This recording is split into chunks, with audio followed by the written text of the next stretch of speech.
السلام عليكم ورحمة الله وبركاته. مقالكو هوينكا أيو الله الليا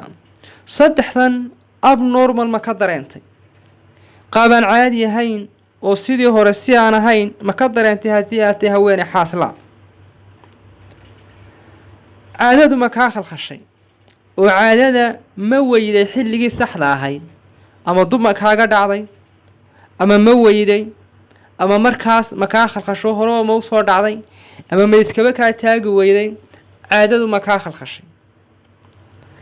marka ninkaaga aad la qalwoonayso ama gogosha aad samaynaysaan xanuun ma ka dareentay gogoshii galmadii xanuun ma dareentay oo goobtii aad ku raaxaysan jirtay iyo xubinkii taranka markaa aad dareenka ka qaadan jirtay iyo sidii markii hore ay ahayd si ka duwan ma dareento imika xanuun ma dareenta oo marka ninkaagu ku yeero ama marka saygaaga aad isla qalwootaan aad gogosha isku tagtaan ma karaxsataa oo xanuun ma dareenta oo ma dhibsata adigaan waxa ku raaxaysanaa ma aan doonayn qodobka ugu dambeeya dhasha lafteedii adigoo daadii dhalmada ku jira uurqaadkii ma ka khalkhalay oo sanad ama 2 sano ma dhali weyday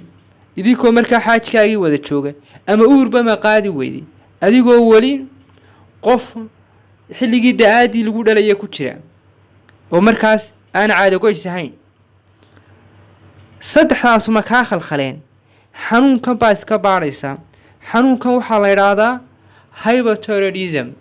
hypothyroidism xanuunkani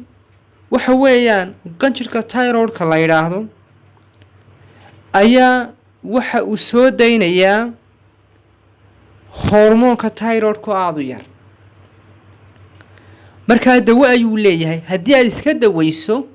inta aynu sheegnayba waad ka bogsan kartaa ama inta aynu sheegnayba waad ka raysan kartaa biidmillaahi tacaala